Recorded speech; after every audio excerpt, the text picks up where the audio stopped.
Bon voilà. Chouchou est là. Hein?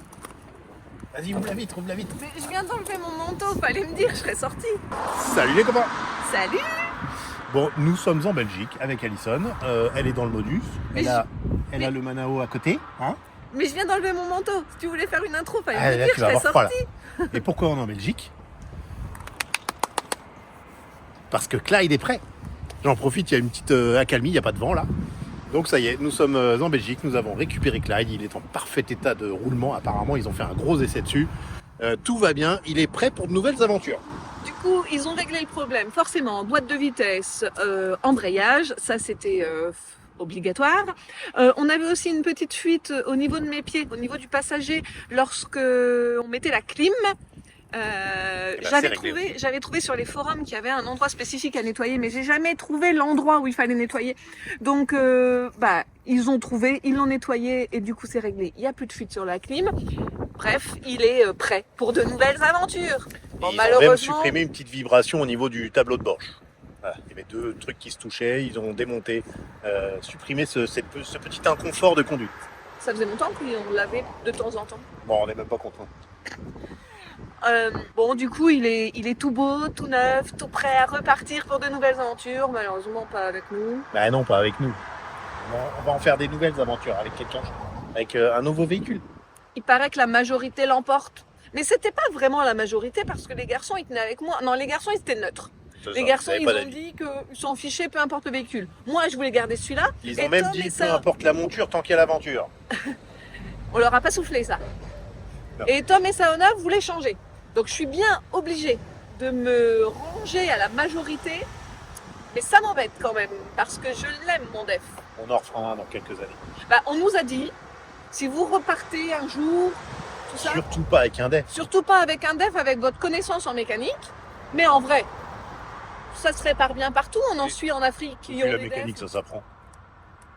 Justement, sur des véhicules plutôt basiques, ça s'apprend, j'ai envie de dire. Moi, je pense qu'il y a des chances qu'on en ait un autre un jour. Ouais, on l'a adoré ce Clyde. Parce qu'en fait, on l'adore toujours. C'est ça. Je crois qu'en fait, on l'a choisi à la base pour sa configuration à l'arrière pour pouvoir faire un lit et le garder en cette place. Donc c'est ce qui nous a motivés au départ. Et le toit relevable. Et le toit relevable à l'UCAB. Les enfants puissent dormir en intérieur. Sans avoir besoin de mettre de coups de disqueuse, mais juste en déboulonnant, etc. pour un côté pratique, pour l'homologation et tout. Bref, à la base, on l'a choisi pour ça et pas parce qu'on avait un amour inconditionnel du Land ou du c'est Def. Notre premier, donc non, effectivement. Et puis, en fait, on nous avait dit que c'était soit ça passe, soit ça casse, mais qu'il y avait rarement de juste milieu parce que faut s'habituer à ce confort, faut s'habituer au bruit qu'il fait, etc. Mais en fait, nous, on lui trouvait aucun défaut. Non, il est génial. Il est génial, ce 4x4. Nous, on l'adore. La position... Ça nous a jamais dérangé, cette espèce de confort dont on nous avait parlé, le bruit, ça nous a jamais dérangé en fait. Donc je pense qu'on est un peu devenu mordu, serait peut-être un grand terme, pas encore, mais en fait on l'aime et moi je me vois bien en avoir un jour. Et tu sais quoi, comme transition pour la suite de vidéos, j'ai envie de faire une petite séquence nostalgie avec les meilleurs moments qu'on a vécu avec Clyde sur les pistes américaines par exemple. Ou un petit peu au Mexique et tout ça. Voilà. Oh, non, tu vas nous mettre quelques petites séquences déjà montées dans les précédentes vidéos. Tu vas nous mettre du piano et puis moi je vais pleurer parce que je vais avoir trop les boules de laisser partir. Voilà. On vous met cette petite séquence là et on vous retrouve après quand on sera rentré, peut-être aujourd'hui mais sûrement demain je pense. Hein, oui, il fera noir. Il fera noir parce que ça commence à tomber. Donc on se met vite sur la route parce qu'on a 2 heures de route pour rejoindre chez tes parents. Allez, c'est parti. Allez, go. Donc séquence émotion maintenant.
Alors que revoilà Clyde dans l'allée.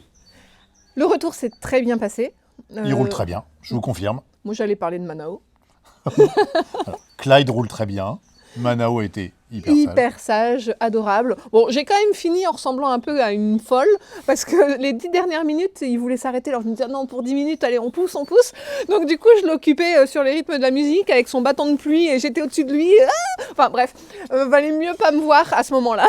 Et moi, je t'ai pas vu, malheureusement, j'aurais bien aimé quand même. T'aurais filmé, Ouais. je suis sûre. Bon, enfin, vous m'imaginez. À un moment, il y avait Bibi Chèque. Oh du coup, avec le bâton de pluie, j'étais en train de l'occuper. Et ça marchait. Bah, ça a fonctionné pendant le temps nécessaire pour arriver jusqu'ici. Et après, il a pu manger tranquillement dans le canapé. C'était plus confortable. Bon, bah, en tout cas, c'est bien passé. Et la boîte, comment elle va? Et la boîte, elle va très bien. Franchement, il m'a dit qu'au début, la boîte, c'est un petit peu dur et que ça allait s'assouplir au fur et à mesure du temps. Mais en fait, je l'ai déjà trouvé très souple. Donc, franchement, ça va bien. Mais elle n'a jamais été vraiment Elle n'a jamais dure, été en dure, fait. cette boîte. Ouais. Non, elle a toujours été un peu... Donc, le passage de vitesse, franchement, nickel. Enfin, bon, aucun problème. Mais en même temps, aucun problème comme avant la panne, quoi. Mais est-ce qu'il y a un changement au niveau de l'embrayage, par contre? Parce que là, par contre, sur un def, le débrayage, après, vous avez une cuisse gauche, mais qui est comme ça par rapport à la droite. Non, c'est toujours une pédale oui, qui donc ça, c'est pareil. d'appuyer dessus, quoi. Ok. Voilà. C'est un def, c'est un 4x4, Ok. et pas un 4x4 récent. Moi, ce que je propose, c'est qu'on l'ouvre rapidement parce que Oui. lui, en plus d'être resté donc 2 mois dans le container, il est resté au garage, donc fermé parce que quand on l'avait déposé au garage... Là, vous vous souvenez, quand on l'avait récupéré au port, on l'a mis sur le plateau et on l'a mis directement au garage. On l'a pas ouvert, rien du tout. Mais ce jour-là, il pleuvait des cordes, donc forcément, on ne l'a pas ouvert parce qu'il n'y aurait pas eu trop de bénéfices. Bien au contraire, ça aurait été pire que mieux. Ouais. Donc, il est comme ça, mais je ne suis pas très inquiète. En fait, on avait des inquiétudes vraiment pour la tente qui se trouve au-dessus de la remorque, parce que là, c'est vraiment spécifique, il y a vraiment l'humidité par-dessous, etc. C'est pas pareil. Mais là, en toit relevable, on a pu constater qu'entre les deux produits, même si c'est la même technologie, c'est la même marque, etc. C'est les mêmes matériaux, hein, aluminium et toile de tente, c'est les mêmes. C'est tout pareil, mais on a toujours constaté que dans le DEF, il y avait moins de condensation. Enfin, c'est pas pareil. C'est un toit relevable qui est relié avec l'habitacle, donc c'est pas pareil. Mais on va peut-être quand même là, vérifier. après... Ça fait combien? Presque 3 mois du coup? Non, j'exagère un peu, non, Ben presque. Non, depuis le 31 octobre, je suis parti, moi. Donc le 30 octobre, je crois que j'ai laissé le DEF. Quelque chose comme ça. Donc il est fermé depuis là. Donc allez, on ouvre. Cette fois-ci, on n'a pas triché. On le fait vraiment avec vous en direct. D'ailleurs, on n'a rien sorti. Il est un petit peu dans son jus, on va dire. Non, on va le nettoyer. Bon, il y a 2-3 trucs. On va s'en occuper. C'est ouvert? Non, si c'est ouvert. J'ai quand même ouvert. Par contre, la tente n'est pas ouverte, donc je vais m'occuper de ça. Là, il faut quand même retirer la Starlink, l'évier de la remorque qu'on avait oublié dedans, et ce gros sac qui contient tout le matériel de tractage et sortie de boue, en fait. C'est ça. Et en fait, on a un sac parce qu'en général, il est dans la remorque, quand on est avec la remorque, mais on a pris l'habitude au bout d'un moment, parce que quand même, 2 fois, on est parti sans rien, parce que c'était dans la remorque. Et quand on laisse la remorque sur un bivouac, par exemple, lorsqu'on partait qu'avec Clyde, on était un peu comme des idiots, parce qu'en fait, on n'avait pas le matériel pour nous sortir d'un problème, même le petit cric. Donc, maintenant, on a fait un petit sac et c'était quand même plus intelligent. Ça peut servir. Donc voilà, on va décharger ça pour se faire un peu de place, et puis après, on ouvre la tente. Ouais. Je le fais parce que c'est un peu lourd. Tu n'as pas le droit de porter, toi. Toujours pas. Je te rappelle. L'évier.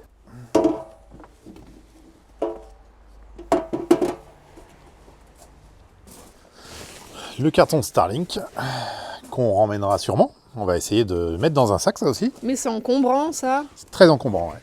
Mais c'est notre internet et ça fait partie de notre outil de travail. Ça va te rappeler des souvenirs? Ouais. Alors c'est quelle clé déjà? Celle-là.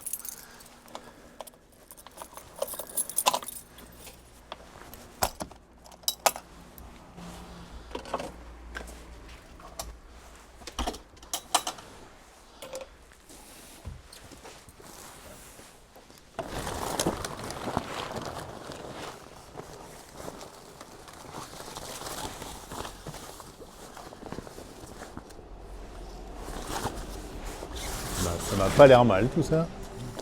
Je suis pas tellement inquiète pour le def en fait. Écoute, déjà extérieurement, elle est nickel. Ouais, je suis pas vraiment inquiète. Celle-là, elle a rien du tout comparé à notre tente de toit sur la remorque qui avait de l'usure au niveau de la moustiquaire, mais ça nous servait d'entrée. Et en fait, celle-ci, finalement, c'est que des fenêtres qui ne sont vraiment pas ouvertes tout le temps, puisque l'entrée, elle se fait par l'intérieur, donc ça s'use vraiment pas de la même manière, quoi. Moi, je crois aussi que si ça s'est ouvert, c'est parce qu'en fait, mine de rien, lorsqu'on passe au-dessus, on appuie un peu. Même si on faisait très attention et qu'on avait pris l'habitude, et je pense que c'est une bonne habitude à prendre si vous avez un produit similaire, on roulait et pas, on mettait pas de cassure, on pliait pas avec des angles droits. Donc à chaque fois, on roulait, même en faisant très attention, bah, au bout d'un moment, on s'appuie quand même dessus un petit peu. Et je pense que c'est dû à ça, l'usure. Donc sur un modèle comme ça, à mon avis, il n'y a pas de souci, ça va tenir des années avant d'avoir les premiers signes d'usure.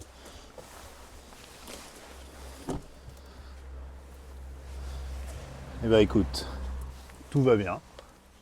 Je viens voir aussi. Ouais, je m'inquiétais vraiment pas. Il n'y a aucune odeur. Les garçons vont pouvoir récupérer leur doudou. Ils sont un peu écrabouillés. Quand on vous dit qu'on peut mettre beaucoup de choses, trouvez ça pas un peu encombrant, mais non. En fait, ils se débrouillaient, c'est eux qui rangent. Ils ont 2 couettes, leurs oreillers, la couette de sauna. Bon, bref, il n'y a pas de souci. Ce que je te propose, Doudou, c'est d'éventuellement rebrancher la batterie auxiliaire pour qu'on ait la lumière et tout ça, qu'on remette tout en route. Ouais, je vais m'occuper de ça. Ça marche.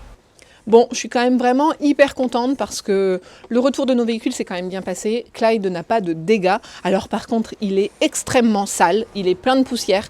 Alors forcément, avec la panne, Tom n'avait pas vraiment eu le temps de le nettoyer, ce qui était prévu normalement à Baltimore, de le nettoyer avant de le déposer, etc. Mais bon, dans le container, je sais pas si c'est le container ou plutôt à mon avis quand il était garé au port. Bon, il est très sale, mais ça c'est qu'un détail. Il suffit, là on va s'occuper de ça aujourd'hui. Là, Tom va rebrancher la batterie et on va le nettoyer, aspirateur, plastique, tout ça. Qu'est-ce que tu fais? Bah, je remonte la batterie. Mais j'écoute une petite histoire en anglais en même temps. Sur mon application de langue. Parce qu'avec cette nouvelle année, ce nouveau départ, on a décidé avec toute la famille de mettre vraiment plus l'accent sur les langues pour que je ne sois plus tout seul à communiquer avec les personnes qu'on rencontre. Et là, en l'occurrence, j'ai décidé de mettre l'accent pour l'instant sur l'anglais, puisqu'on va passer pas mal de temps aux États-Unis et au Canada pour aller jusqu'en Alaska. Donc voilà, pendant que je fais ce genre d'activité, je me mets une petite histoire en anglais là, que je ne regarde pas. J'ai les mains libres et comme ça, je vois à quel niveau je suis. Parce que j'ai un bon niveau. C'est ça, c'est ce que j'allais dire. En réalité, tu parles quand même déjà extrêmement bien anglais. C'est-à-dire que tu tiens des conversations avec tout le monde. Tu parles avec tout le monde. De temps en temps, il y a un mot que tu connais pas. Ou de temps en temps, parfois, je t'entends chercher un petit peu un mot. C'est pour ça que je dis que j'aime pas dire que je suis bilingue, parce que pour moi, je le suis pas. À partir du moment où on réfléchit à la traduction, à certains moments, même si c'est pas souvent ou si c'est pas tout le temps, et ben pour moi on n'est pas bilingue. Un bilingue c'est quelqu'un qui parle aussi bien en anglais qu'en français. Voilà. Et pour le coup c'est pas le cas encore. Même si je me débrouille bien. Par contre, il y a quelque chose qu'on me dit très souvent, c'est que tu as un très bon accent. Peu importe la langue que j'apprends finalement, j'aime bien vraiment que les gens puissent me comprendre sans faire des grimaces ou me faire répéter, etc. Donc je mets un point d'honneur à adopter les accents. Alors c'est sûr que quand je suis au Texas, je suis pas encore au niveau pour l'accent américain texan, mais sinon j'essaye de prendre un bon accent anglais alors plutôt américain pour le coup, c'est pas vraiment un accent british. Et c'est pour ça que sur mon appli je mets anglais entre parenthèses américain et pas Angleterre. Voilà, c'est un peu plus adapté pour les États-Unis. Donc voilà, je travaille bien l'accent, j'écoute bien, et ce qui est génial avec cette appli, c'est qu'il y a une reconnaissance vocale où ça fait travailler l'accent. Donc c'est vraiment, ça reconnaît l'accent, et si vous le dites mal, il vous le fait répéter pour vraiment adopter le meilleur accent possible. Donc ça, c'est pour ça que j'adore cette appli, dont on va vous parler tout de suite. Donc quand j'ai été contacté par Rosetta Stone pour un partenariat, je leur ai demandé les codes d'accès et j'ai pu tester l'application. Et ce qui m'a vraiment séduit, c'est le système de reconnaissance vocale qui est vraiment très important pour moi. Du coup, dans ma nouvelle routine quotidienne, je me pose quelque part, n'importe où. Là, aujourd'hui, c'est dans le def. 10-15 minutes par jour pour travailler sur l'appli, être au calme et pas être distrait par autre chose. Donc ça se présente comme ça. Moi, j'ai choisi l'anglais donc américain. Et ensuite, il y a diverses leçons. Et là, pour le coup, ce que j'adore, c'est la prononciation qui va vraiment être importante. Donc là, par exemple, je vais dans la rubrique les voyages. Je vais aller dans la leçon principale et démarrer l'apprentissage. Et c'est marqué en plus le temps de leçon, c'était 10 minutes celle-là. Et donc, il faut répéter. Donc là, il attend que je dise. Il faut répéter avec l'accent. Là, c'est pas bon. Can I take the bus to the museum? Can I take the bus to the museum? Yes, you can. There is a bus stop in front of the museum. Can I walk to the restaurant? Can I walk to the restaurant? Can I walk to the restaurant? Donc il y a tout un tas de leçons sur tout un tas de sujets. Il y a les bases, on peut commencer vraiment très débutant, mais il y a aussi la formation avancée. Donc là, c'est ce que je faisais à l'avant quand je remontais la batterie.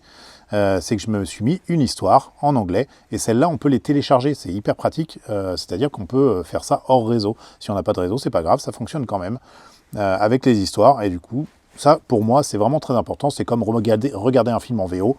Écouter une histoire en anglais, ça permet vraiment de s'imprégner et d'apprendre mieux. Voilà. Donc moi aussi, j'ai mes codes. Il y a plus de boulot, parce que vous le savez, moi je suis la mauvaise élève en langue de la famille. Donc moi j'ai vraiment tout à apprendre. Donc comme Tom, je vais me concentrer un peu plus sur l'anglais. Et avec les enfants, on se concentre plus sur l'anglais là pour la première partie du voyage. Ouais. Et ensuite, ce qui est intéressant sur cette application, c'est qu'il y a 25 langues disponibles. Et que surtout, c'est un abonnement à vie. Donc on a tout le temps d'apprendre ces 25 langues. Bon, je ne sais pas si on apprendra les 25, mais en tout cas là, on va pouvoir mettre l'accent sur l'anglais, passer sur l'espagnol quand on passera en Amérique latine. Exactement. Et moi, je dirais même que j'irai voir les bases du brésilien, enfin du portugais, quand on arrivera au Brésil. Donc en ce moment, il y a une remise exclusive de 60% sur tous les abonnements Rosetta Stone, dont l'abonnement Lifetime, l'abonnement à vie dont on profite nous en ce moment.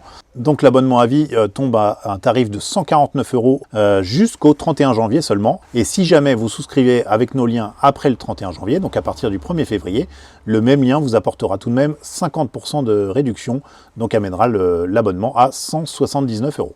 Bien sûr, je mets tout ça dans la description de la vidéo, tout en haut et en commentaire épinglé. Donc n'hésitez pas à suivre ces liens-là si vous voulez y souscrire. Ah, et j'ai oublié, en plus, vous ne prenez pas beaucoup de risques. Il y a une garantie de remboursement de 30 jours.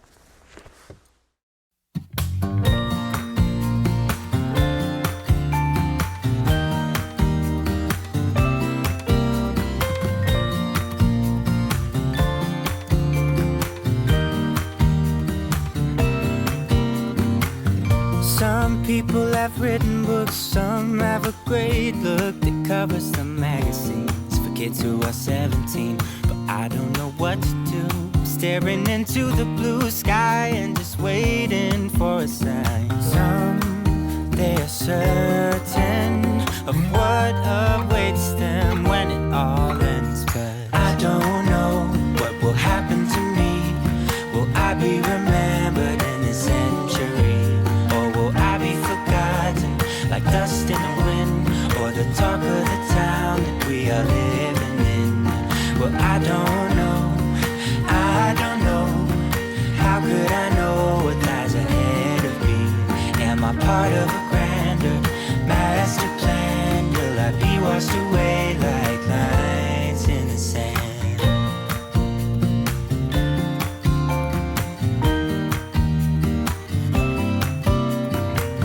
Some people that put their faith into someone who's half their age, reading from a torn out page from a book filled with lies. But I don't know what to do. I'm staring into the blue sky and just waiting for a sign. Someday, sir. En fait, je le trouve vraiment trop beau, ce véhicule. En fait, je l'aime beaucoup. Hier, lorsqu'on est rentré, je suivais Tom sur l'autoroute. Je lui avais dit, prendre l'avance, parce que moi, je ne vais pas rouler à 120 sur l'autoroute belge. Et puis non, en fait, je préférais me suivre. Ça ne me dérangeait pas de rouler autour des 100 km/h. En fait, on avait l'habitude avec le dev. Bon, bah, moi, je me suis mis derrière, c'est lui qui faisait le rythme.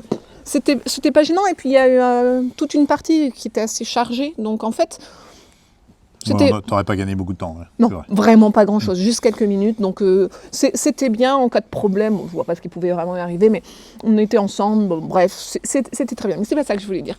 Ce que je voulais dire, c'est qu'à ce moment-là, quand j'étais derrière lui, à un moment, je l'ai appelé.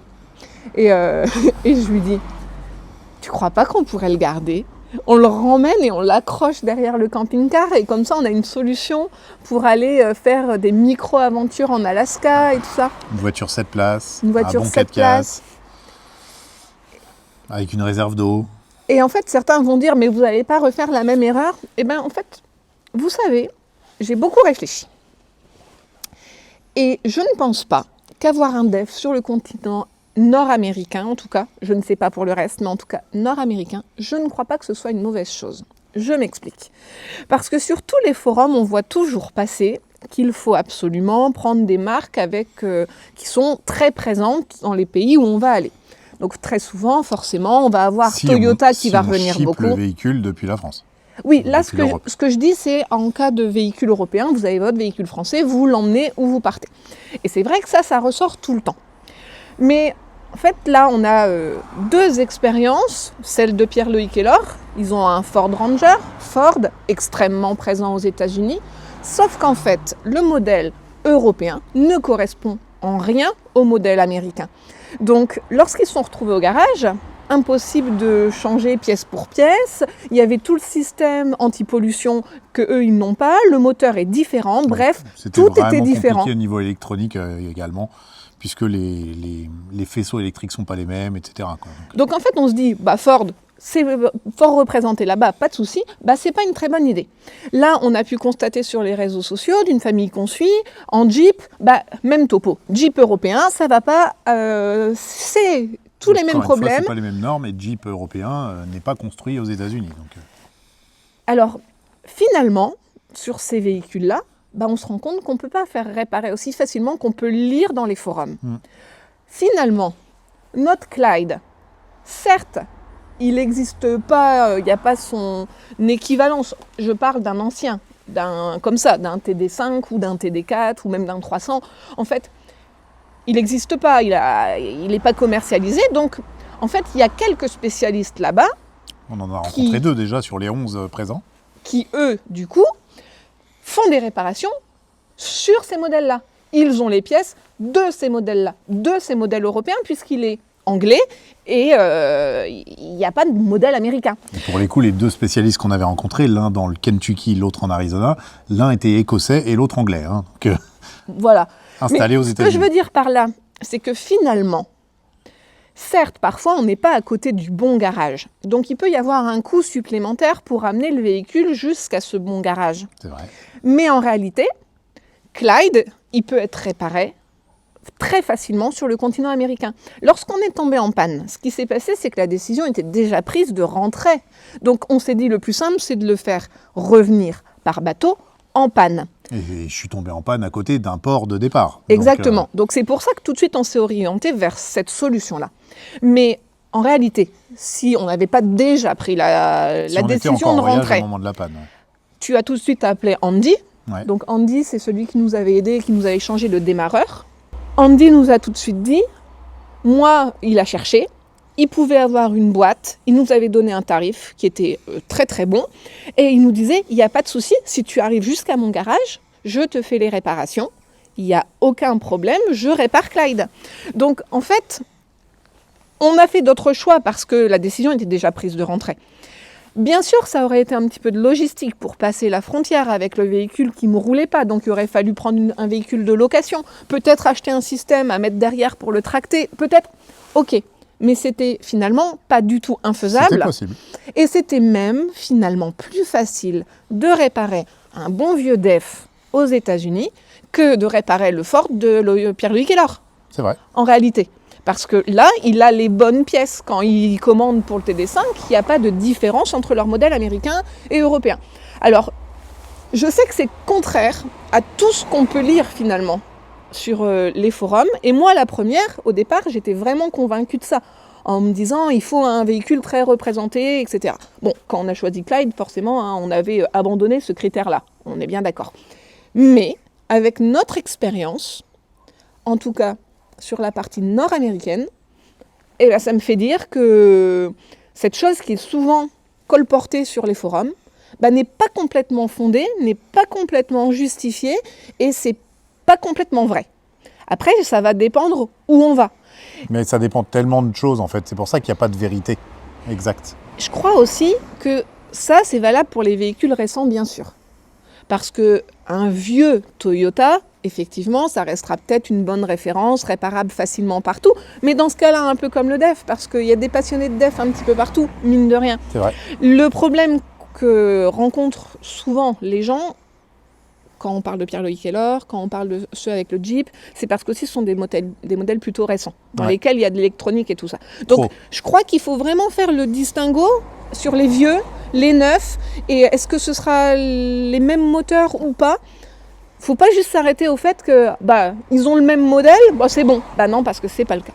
Je sais pas si j'ai été hyper claire. Tu as été très claire, limpide.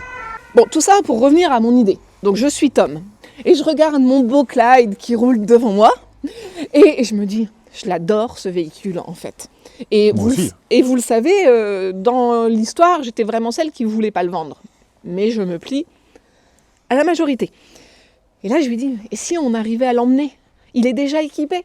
Donc il y a déjà 3 couchages. Il suffit qu'on mette une petite tente à côté. On a déjà l'eau, on a les capacités solaires, etc. Ce serait génial de pouvoir l'emmener et de faire nos micro-aventures. Pour aller plus loin que là où on pourrait aller avec le camping-car. C'est ça, on laisse le camping-car et après on part avec lui. Bon, Tom me dit qu'il adore mon idée, blablabla, blablabla, blablabla. Mais... Donc forcément, ce qui a été dit avant le mai, on est d'accord, ça compte pas. Si, mais je suis désolé, mais c'est vrai que là, maintenant qu'on a fait tous ces choix-là, on a besoin de l'argent qu'ils représentent pour la suite de nos projets. On aurait des grosses difficultés à le ramener si on n'avait pas cet argent, quoi. Oui, bon, bref. Je me fais une raison. J'aurais essayé jusqu'au bout de les convaincre, d'essayer de garder une partie de notre combo. Ce serait une super idée. Mais bon, non, c'est vrai. Il nous faudrait un peu d'argent en plus pour ça. Ouais. Alors, vous le savez, on s'en est pas caché. C'est vrai que notre interruption, notre espèce de chômage technique, on pourrait presque appeler ça comme ça finalement, nos 3 mois avec mes problèmes de santé, le fait qu'on soit rentré là et qu'on n'avait pas les véhicules, plus tous mes soins médicaux, ça fait aussi un petit chômage technique encore de 2 mois. Donc forcément sur une année, 5 mois de chômage technique, ça représente beaucoup d'argent qui n'est pas rentré. Donc ouais, je suis d'accord. J'aurais essayé de trouver une solution coûte que coûte. On va continuer de chercher. Bon, mais en attendant, ce samedi, là, demain, pour les gens qui regardent la vidéo aujourd'hui, vendredi, il y a quelqu'un qui vient le voir. Oui. Voilà, il y a quelqu'un qui est intéressé depuis cette semaine, il a surveillé quand est-ce qu'on le récupérait, et là, il vient dès ce samedi pour le voir. Alors, on verra bien, on vous tiendra aussi au courant, bien sûr, de cela. Croise les doigts. Et la remorque partira normalement ce week-end, mais ça, vous le saurez normalement dans la prochaine vidéo. Si tout va bien. Si tout va bien. Bon, les copains, on va continuer de travailler là-dessus. Là, on croise les doigts avec ces visites qui vont s'enchaîner. On espère que tout va s'accélérer et que tout va bien se goupiller pour ce nouveau départ. De toute façon, on continue de vous tenir au courant avec nos 3 vidéos par semaine, comme d'habitude. Quasiment réel, du coup. En tant que quasiment réel, et c'est ce qui n'est pas forcément évident, pour tout avouer, surtout avec les partenaires. Parce qu'en général, on doit leur envoyer des vidéos avant pour validation, etc. Et avec notre façon de filmer, comme on vous partage tout ça du jour pour le lendemain, ça rend ça un petit peu plus complexe, mais ça, en même temps, c'est pas votre problème, c'est le nôtre. On se débrouille avec c'est l'organisation. Cette petite chose particulière. D'ailleurs, n'oubliez pas, si jamais vous aussi vous voulez progresser en langue, peu importe votre niveau, soit un peu comme Thomas pour un perfectionnement plus, soit un peu comme moi en repartant des bases de la 6e. Non, mais en fait, je suis pire que mes enfants. Ouais. Bon. Non, presque. Non, ça va encore. En fait, jusqu'à présent... Tu comprends bien quand même. Ouais, mais jusqu'à présent, ce qui se passait, c'est que ça me convenait très bien de pas toujours être capable de dialoguer avec les gens parce que je laissais Tom tout faire. Et je pense que beaucoup d'entre vous, vous avez commencé à me cerner un petit peu. Vous savez que je suis parfois un petit peu sauvageonne. Et Parfois, ça m'arrangeait de T'es pas obligé d'aller au contact. de pas être obligé d'aller au contact parce que j'adore le contact, mais j'aime aussi de temps en temps avoir mes moments rien qu'à moi sur le camp, pas forcément tout le temps entouré par une vingtaine de personnes, tout le temps à l'apéro, tout le temps... Bref. Du coup, parfois, te laisser toute cette charge, ça m'arrangeait.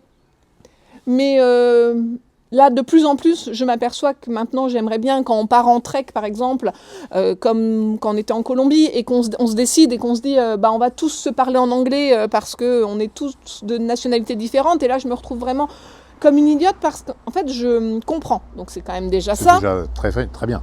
Mais je suis incapable de décrocher un mot. Donc, à chaque fois, je coupe un peu Tom pour lui dire ce que je voudrais qu'il traduise pour moi. Et là, en fait, j'ai plus envie de ça. Là, maintenant, j'ai vraiment envie de beaucoup progresser et de passer une marche supplémentaire.